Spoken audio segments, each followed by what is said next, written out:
All right, so this is our second lesson for Chapter 11. Our learning target is to find the domain and range of functions, including functions that are composed. So I have two little helpers on this particular screencast today. So one of them wants to say hi to you. Ava, can you say hi? Hi. That was very good. All right. So my pen appears not to be working. There we go. All right, so let's get started. So just a quick vocab review. The domain is the set of numbers for which x is defined. Another way of saying that is the domain is all possible x values for a function. Okay. The range is the possible outputs of a function given the domain, and all possible okay, or all possible y values given the domain of a function. So basically, it's all the y values within a given domain, right? Okay, so there's a couple of notation reviews that we need to do. So this little R that looks like it has two legs means all real numbers. Okay, and all real numbers are any numbers that are real versus non-real or imaginary, okay? And this little thing that looks like a really rounded E means belongs to the set. Okay. All right, so hopefully you remember that from earlier. So if I say,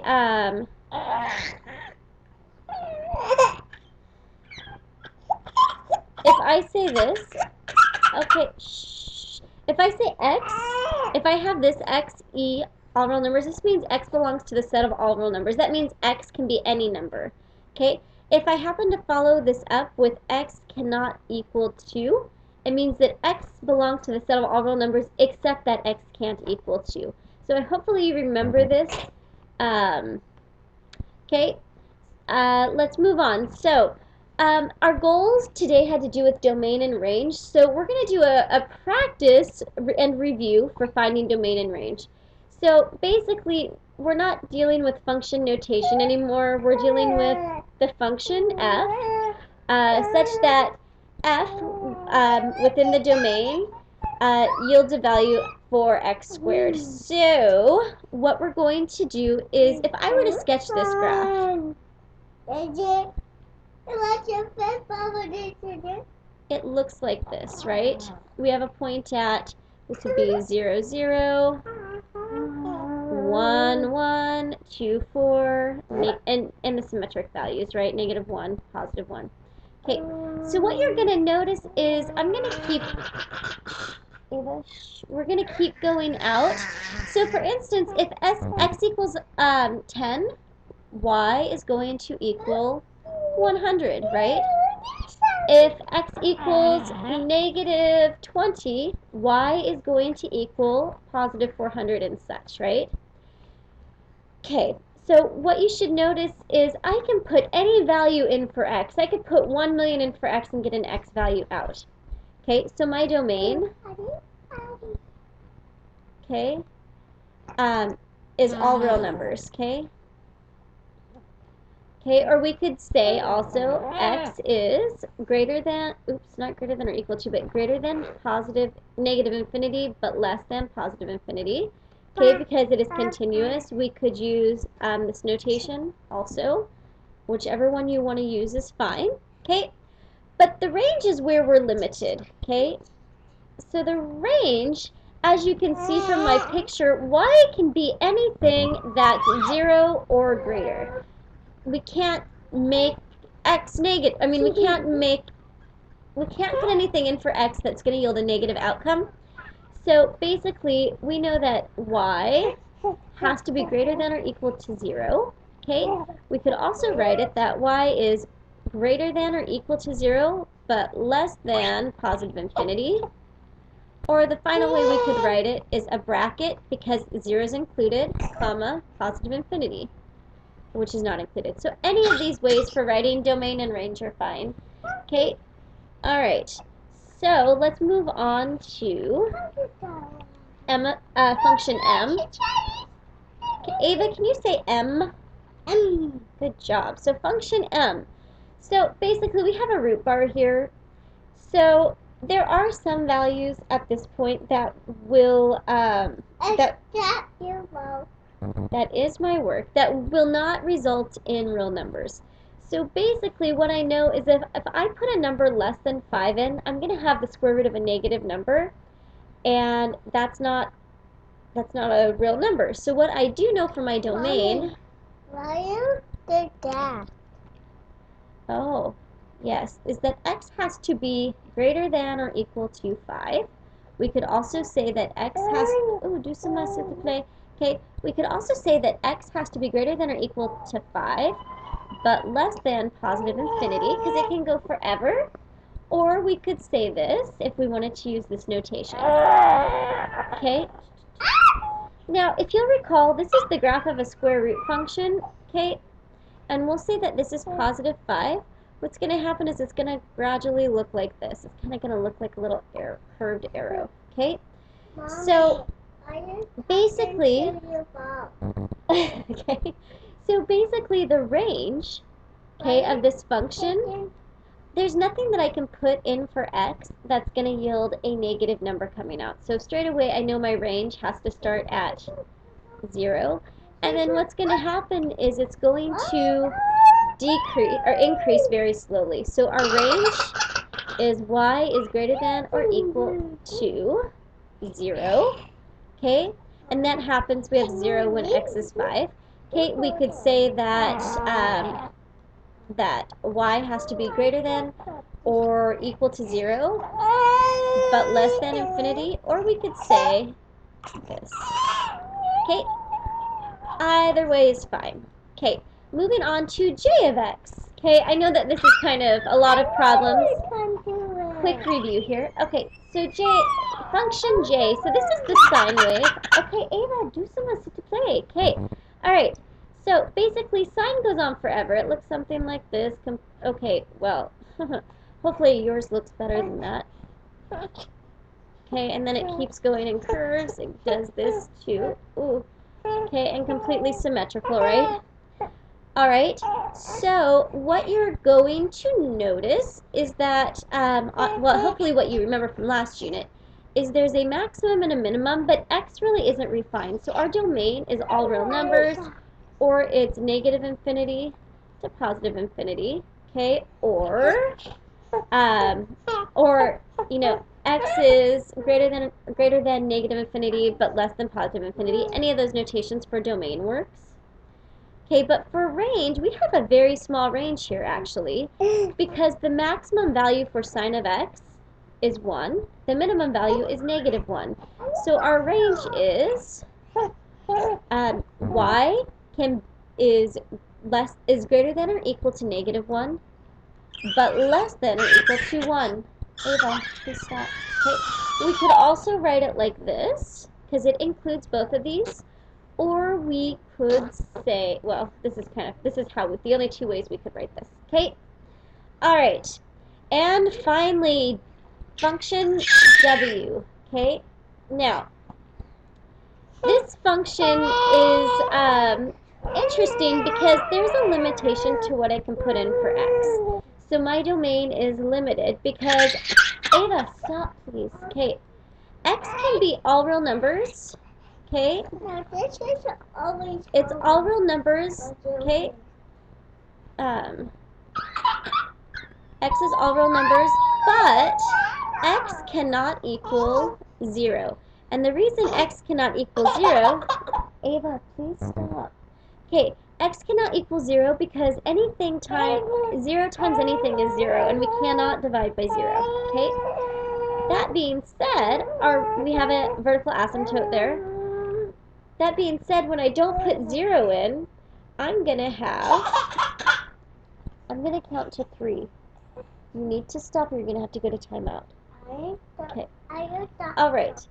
Alright, the range can be actually anything because I can put any number other than 0 in that's defined by my domain, and I can get anything else. So our range in this case is all real numbers, or negative infinity to positive infinity. Okay. Alright, So what happens if we need to find the domain of composed functions? All right, so you might be thinking, composed functions. So what we're going to do is this. We're going to compose them first, and then we're going to look at the domain. All right, so what happens if we have say, a composite function, like f of g or g of f? We follow a pretty simple rule. You find the domain of the inside function first, and then you compose the functions and find the domain of the new function. So basically, let's start with number one, f of g. That means g is going to be on the inside, so we're going to look at g first. Okay? Well, this is a linear function, and as we know, lines go on forever in both directions. So the domain is all real numbers, so there's no restriction there. So now we're going to compose the function. So basically, whatever g of x equals, or function g has an output of in terms of x, we substitute in for x here. So f of g, okay, its domain will have to do with the fact that my new function f of g looks like this. Okay, so my domain, in terms like relating to x, well, what I know is I can't have a negative under here. So I know that this has to be less than, this has to be greater than or equal to 0. So what I'm going to do, okay, and you can do this in your head maybe, is I know that what's in here has to be greater than or equal to 0. So I'm going to go ahead and solve this. So x has to be greater than or equal to negative 5. So that means it could be negative 5 to infinity. You can notate that any way you want, okay? For the range, what I know is that if my domain has to be greater than or equal to negative 5, when I sketch this composed function, although g is all real numbers, y can be positive or negative. As soon as I compose the functions, y cannot yield a negative value. So my range, okay, is y has to be greater than or equal to 0. All right? Not too bad there. So let's go ahead and erase this and do the next one. But what happens if I switch the order around? Because that might change things a little bit, right? Okay, so if I change the order around and I find g of f, okay, well, I'm going to look at f first. So the domain of f, of function f, okay, the domain of f, okay, well, x has to be greater than or equal to 0, right? Because I can't put a negative number underneath this root bar, okay? Now let's compose the function. So I'm going to have g of f, right? All right. I'm going to end up with, everywhere I see x, I'm going to put in root x. Okay. Does this change the domain? Okay, the answer is absolutely not. So I still can't have a negative number under the root bar, but that's the only restriction I have. So my domain is x has to be greater than or equal to 0. And now let's talk about the range here, because what you're going to notice is if the smallest number I can have out here, so the smallest number I can put in for x is 0, right? 0, root 0 is 0, times 2 is 0. The smallest value I'm going to have for y is 10. So my range is going to be greater than or equal to 10, right? Because the smallest number I can put in for x is 0. So when I put that smallest number in, I get an output of 10. That means I can't have anything smaller. Okay, so my range is greater than 10, or you could say 10 to positive infinity. Okay, all right, let's practice one more time. So we have the composed function m of n. Okay, so we're going to start with the inside and look at that domain. So for n, so for the domain of n, what we notice is we have x in the denominator and it's being multiplied by 5. There's no addition or subtraction happening there. So I cannot divide by 0. So whatever I put in for x that results in a denominator of 0 can't happen. So basically, x is all real numbers. Okay, we could say x is a set of all real numbers, but x cannot equal 0. Okay? Alright, so my composed function is going to look like 8 minus 4 over 5 squared. Okay, so I just put in the function n for x in this problem. So I'm going to go ahead and do this and simplify. So I end up with 16 over 25x squared. Okay. So the interesting thing here is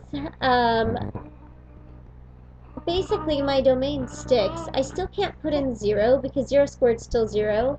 0 times anything is still 0. So, and I should have done this a little neater. I should have said n colon x and then have my little arrow here.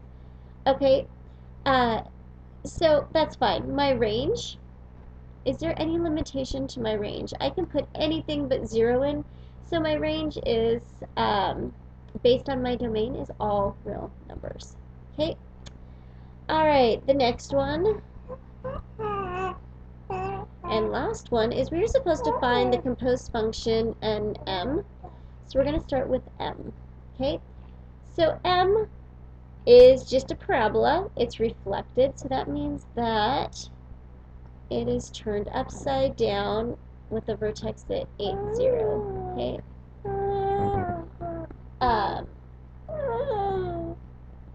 Okay.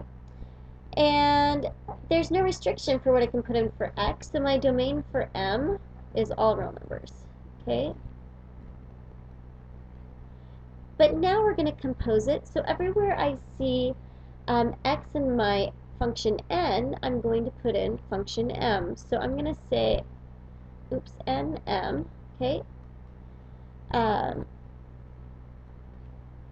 such that x has values within a given domain when we have 4 divided by 5 times quantity 8 minus x squared. Okay, so I'm going to go ahead and simplify this just because it'll be easier for us to look at. So I have 40 minus 5x squared. Okay, so here's the catch. I cannot have 0 in the denominator. So basically I need to find out what makes this 0. So I'm going to go ahead and say basically that this has to be greater than or equal to 0. So I'm going to start by subtracting 40 from both sides. Okay, divide by negative 5, and that switches the sign of my inequality. Okay, so x squared is now less than or equal to 8. Okay, so basically x has something relationship to root 8, right? So here's kind of how I would look at it. It doesn't matter if it's positive or negative, right? Root 8 cannot be, right? So positive root 8, negative root 8. What does matter is, well, that's the only value that it cannot be, okay? So basically I'm taking the square root. So x cannot equal plus or minus root 8, okay?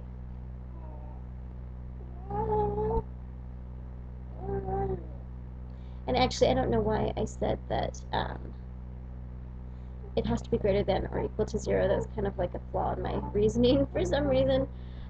It can be less than 0. It just cannot equal exactly 0. So sorry about that. Go ahead and change your sign back. Little typo there. So basically, x cannot equal positive root 8, and x cannot equal negative root 8 because that will yield a result of 0. So that would be my domain. So it's all real numbers, okay? But x cannot equal plus or minus root 8, okay? And my domain, or my range, is actually all real numbers because if I don't put those numbers in, okay, I'll get out any size of number as a result, okay? All right, so that wraps up how you find the domain and associated range of functions, including those that are composed.